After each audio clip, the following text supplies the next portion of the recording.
감사합니다. 처음보다 훨씬 더 뜨겁게 박수 쳐주셔서 감사합니다. 그래서 저는 좀 재밌는 말씀을 드리려고 하는데요. 달리 재밌는 게 아니라 제가 뭐 좋아하는지 잘 모르시고 별 관심 없으셨겠지만은 제가 그냥 말씀드리겠습니다. 저는 그 길거리 지나다가요, 박스가 쌓여져 있지 않습니까? 그 박스를 되게 좋아합니다. 왜 그런지는 저 잘 모르겠습니다.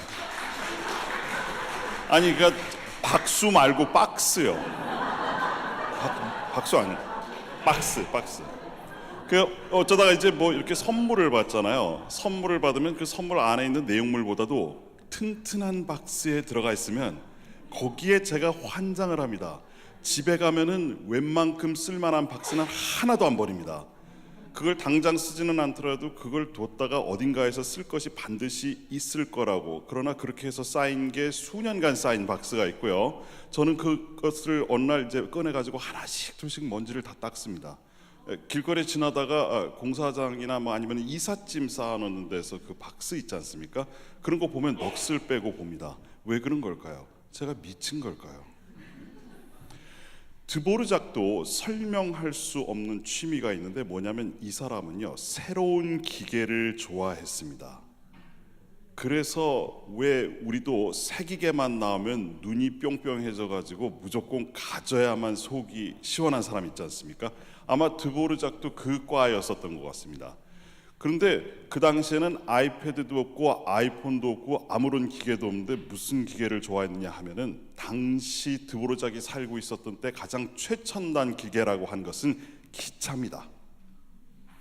기차를 무조건 좋아했습니다. 제가 무조건이라고 하는 수사어를 달아가지고 표현하는 것이 적절하지 않다라고 믿지만은 그럼에도 불구하고 저는 다시 한번 얘기합니다. 무조건 좋아했습니다. 얼만큼 기차를 좋아했냐면은 프라하 음악원 교수로 있었을 때 수업 시간에 시계를 봅니다. 지금 몇 번 기차가 들어올 텐데 그 기차 기관사가 아무 개시거든. 그러니까는 너희 중에 누가 뛰어가가지고 오는 동안에 무슨 일이 있었는지, 열차는 정시에 출발을 했는지, 목적지에 올 때까지 무슨 일이 있었는지를 갖다가 소상히 알아가지고 와라. 그 일에 충성 봉사했었던 몇몇 제자들이 있습니다. 그 중에서 요셉 쑥이라고 하는 아주 유명한, 나중에 바리니스트가 됐고 이 사람이 프라하 음악원의 원장이 됐는데요. 이 요셉 쑥이 드보르작한테 되게 잘 보이고 싶어 했습니다. 그 이유가 뭘까요? 이유는 드보르작의 딸을 사랑했기 때문에 그렇습니다. 그러니까는 틈만 노려서 내가 저 사람을 갖다가 장인어른으로 모셔야겠다라고 생각을 했었을 때 그때 명령이 딱 떨어지니까는 득달같이 쫓아가갖고 알아가지고 옵니다. 그런데 이 사람은 열차를 잘 모르거든요. 그러니까 이렇게 듣다가요, 잘못 받아 적었습니다. 그 잘못된 보고를 스승한테 올렸더니 그 다음엔 바로 태클이 들어옵니다. 너는 잘도 모르면서 어디 잘난 체 하면서 내 앞에다가 얘기를 하느냐. 왜 프로야구 처음 제 친구를 보니까요, 뭐 무슨 투수의 무슨 타자의 뭐 이렇게 다 각종 기록들을 전부 외우고 있죠. 이런 식으로 해서 드보르작이 그걸 다 꿰고 있었습니다. 드보르작이 50세가 넘어서 이젠 내가 어디 좀 움직이지 않고 우리 동네에서 열심히 살아야겠다라고 생각하고 있었을 때 어느 날 초청장이 미국으로부터 옵니다. 미국으로부터 왔을 때 우리가 새로운 음악원을 하나를 만들려고 하는데 거기 학장으로 와주십시오라고 하는 초청장을 받았을 때 드보르작이 야, 신난다, 자, 드디어 미국 간다, 거기 가서 성공해야지, 이렇게 했을까요? 아닙니다. 안 가. 왜냐하면 내가 집에 멀리 떨어져서 이 나이에 고향 보지 못하고 그게 무슨 꼴이냐라고 생각을 했었을 때 주변에 있었던 사람들이 하나씩 둘씩 와가지고 드보르작을 설득을 하기 시작했는데 드보르작의 마음이 결정적으로 움직였던 때는 바로 이때입니다. 뉴욕에 가면 중앙역이 있는데 거기에 새로운 열차가 있다. 그 기차가 세계에서 가장 크다. 그 얘기를 듣더니 그래, 그리고 나서 바로 갑니다. 거짓말 같으시죠? 유명한 얘기입니다. 그래서 제가 길거리를 지나다가 박스를 볼 때 간혹 내가 무엇을 하는 짓인가라고 하면서 머쓱하게 뒤로 돌지만 어느 순간에 그래, 드보르작도 열차를 좋아했고 기차를 좋아했었으니까 나도 아마 비슷한 습관이 있나 보다라고 생각을 하다가 이 사람 음악 들으면은 다시 그 마음 없어집니다. 드보르작은 드보르작이고 저는 저기 때문에 그랬죠. 그럼 이제 음악을 들어야겠는데 연주자를 모시고 계속 말씀을 이어가겠습니다.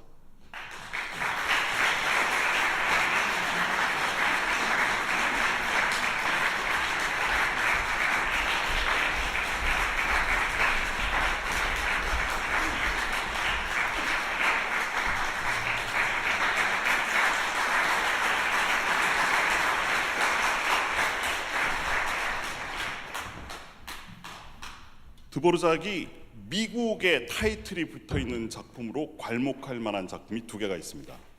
그 중에 하나가 From the New World라고 하는 신세계라고 번역하는 관현악 작품이 있습니다. 이 곡은 브람스의 교향곡 중 마지막 곡으로 남겨져 있는 작품입니다. 그리고 미국이라고 하는 표제가 붙는 작품이 오늘 이 밤에 들으실 현악 사중주 12번입니다. 이 곡도 아메리카, 누구는 아메리칸이라고 계속해서 모였다면 싸웁니다. 어쨌든 아메리카든 아메리칸이든 간에 미국과 깊은 연관이 있습니다. 드보르작이 생각할 때 미국과 깊은 연관이 있는 아이템은 뭐냐면은 기차입니다.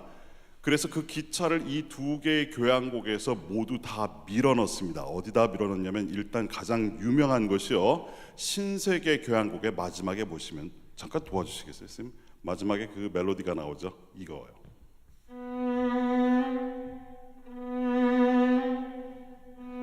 아시겠죠? 이건 흔히 조스가 나타났다로 유명하지만 이것의 원작자는 드보르작입니다. 네, 이건 뭘 표현한 거냐면은 기차가 처음에 느린 속도로부터 시작해서 수증기를 증기를 뿜으면서 점점 앞으로 가는 형상을 음악으로 그린 거라고 학자들이 추정을 합니다. 그게 공교롭게도 미국을 표현하는 당시 작곡가의 관념이 음으로 표현된 예라고 할 수가 있겠습니다. 그럼 우리 이 작품 아메리카에는 도대체 어느 부분에 이 대목이 실려 있을까요? 역시 마지막 부분입니다. 마지막 부분 보면 아주 굉장히 신나고 되바라지고 독특한 리듬이 나오는데요. 이 리듬을 무엇으로 표현을 하고 있냐면요, 제2 바이올린과 비올라 두 분이 동시에 연주를 합니다. 이렇게 말이죠. 네, 이제 뭘 의미하는지 아시겠죠? 교향곡의 마지막 악장과 이 현악사중주의 마지막 악장엔 기차라고 하는 고리가 묶여 있는데, 이 작품에 나오는 이 기차 대목을 잘못 이해하면 마치 우리나라 옛날에 유행했었던 로버트 태권브이 음악하고 좀 비슷하게 들리기도 합니다. 그래서 음악하는 분들은 이 악장을 로버트 태권브이 악장으로 흔히 부르기도 합니다.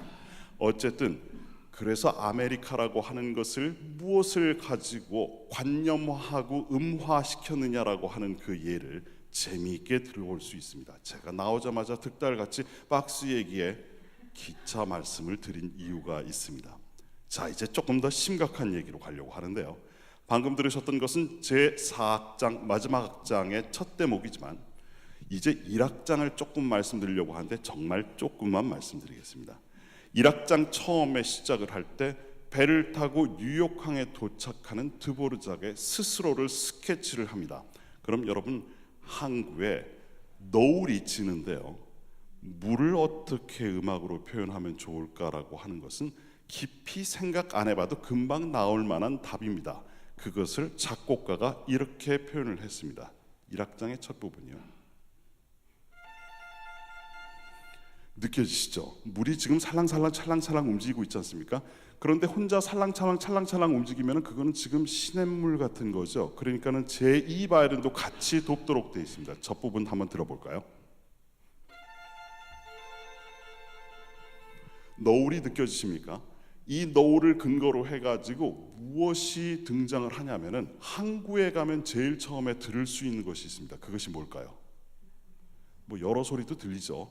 하지만은 그 중에서 하나가 백고동 소리 어떻습니까? 그 백고동 소리를 갖다가 누구한테 표현을 시켜놨냐면 첼로한테 표현을 시켰는데 첼로가 백고동 소리를 이렇게 연주합니다.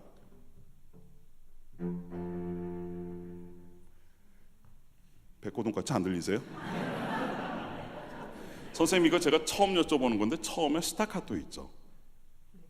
스타카토가 없이 그냥 연주하면 어떻게 됩니까? 백고동같이 덜 들리시죠? 이번에는 스타카토라고 짧은 점으로 짧게 연주하는 패시지로 다시 연주하면요, 네, 마치 빵빵 하는데, 이게 제가 빵빵 하면 자동차가 길에서 우는 소리지만은, 하지만 이것이 항구에 가면 백고동소입니다. 문제가 하나가 있습니다.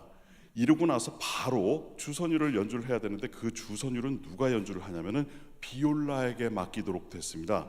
드보르작은 비올라를 아주 사랑했고요, 이 작품에서는 특히 많이 더 사랑을 하게 됩니다. 그런데 이 비올라가 무슨 선율을 연주를 하냐면요, 이것이 미국의 선율이다라고 생각을 했었던 드보르작 나름대로 외국인의 입장, 동유럽 슬라브 사람의 입장에서 봤었던 미국 음악을 이렇게 표현한 겁니다. 비올라가 멜로디를 하면요,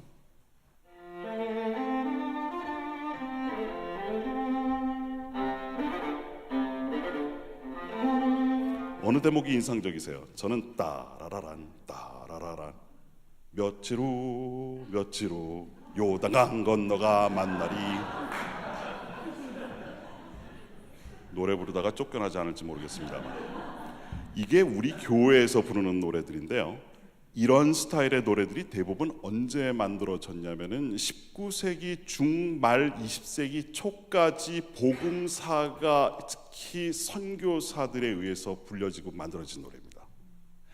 이 노래들의 상당수가 미국의 전통적인 민속 민요 음악을 흉내를 낸 겁니다. 그래서 저는 찬송가에 놓여져 있는 그 작품들요, 빈들의 마른 불같이 시들은 나의 영혼 리듬이요, 그 리듬들은 전부 다 외국인이었었던 동유럽의 슬라브인이었었던 드보르작이 볼 때 그게 가장 미국적인 스타일이라고 믿었던 것 같습니다. 그래서 만든 음악이, 그럼 나도 미국 음악 한번 흉내내봐야지 라고 해서 나온 게 지금, 선생님 한 번만 다시 들려주시겠어요? 여기가 중요합니다. 아멘 소리가 저절로 나오죠. 그렇죠? 이걸 가장 미국적이라고 생각을 한 겁니다. 그럼 이제 이야기를 할 준비가 다 됐습니다. 일단 뉴욕항에 처음에 들어오자마자 물이 찰랑찰랑 바다의 여울이 느껴집니다. 뱃전에 비춰지는 자기 얼굴도 느낄 거고요. 그 순간 멀리서 무엇이 들리냐면요, 백고동 소리가 들립니다. 그때 아메리칸 인디안이든지 아니면 미국의 민요가 울려 퍼지는 소리가 들리는 겁니다. 자, 이 모든 것이 조합이 되면 어떤 음악이 될까요?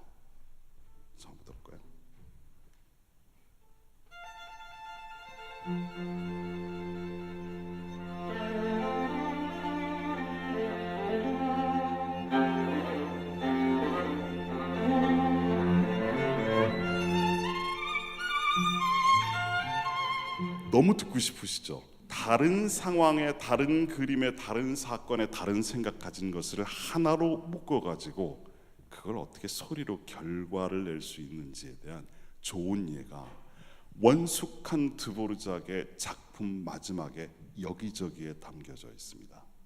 그래서 이제 전체 모든 악장을 연주를 하게 되는 것을 이제 여러분이 들으시게 될 텐데요. 제가 오늘 여러분에게 글을 써가지고 프로그램지에다가 나눠드렸습니다. 한번 시간이 나시면 읽어보시면 좋겠고요. 못 쓰지만 제가 정성을 다해서 한번 써본 글입니다. 저는 그 글에서 이 얘기하고 싶었었던 겁니다. 인종주의라고 하는 것이 민족주의라고 하는 탈을 쓰고 그게 19세기를 쪼갰습니다.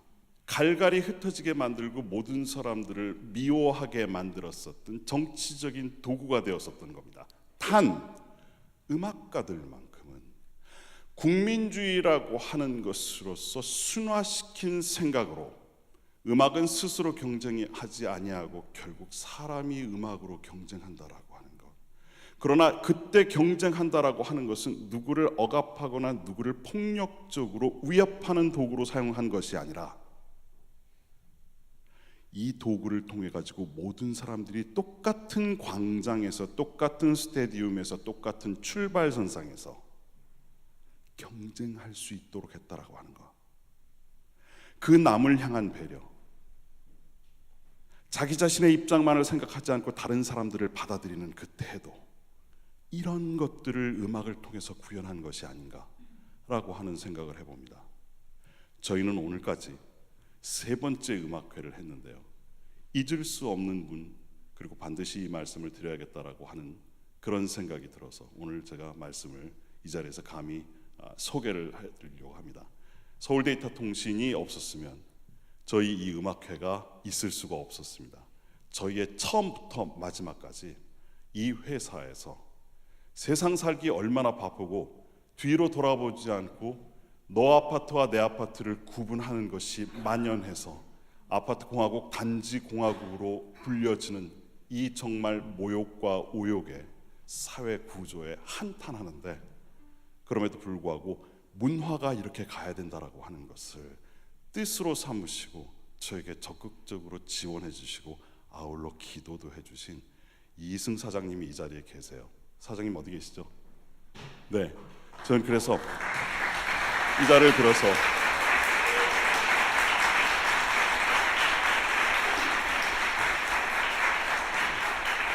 참 많이 감사했고 참 많이 감사하다라고 이렇게 말씀을 드리고 싶습니다. 그러면 이 따뜻한 온기 음악 다 달아서 제가 여러분에게, 저희들이 여러분을 위해서 준비했지만 이 음악회의 상당 부분은 또 이승 사장님을 생각을 하면서 오늘 이 음악회 준비했다라고 여러분에게 솔직히 고백할 수밖에 없습니다. 음악을 들으면서 그 고백을 마음으로 따뜻하게 온기도 느낄 수 있으면 훨씬 좋겠죠. 그럼 전 그만 사라지겠습니다. 감사합니다.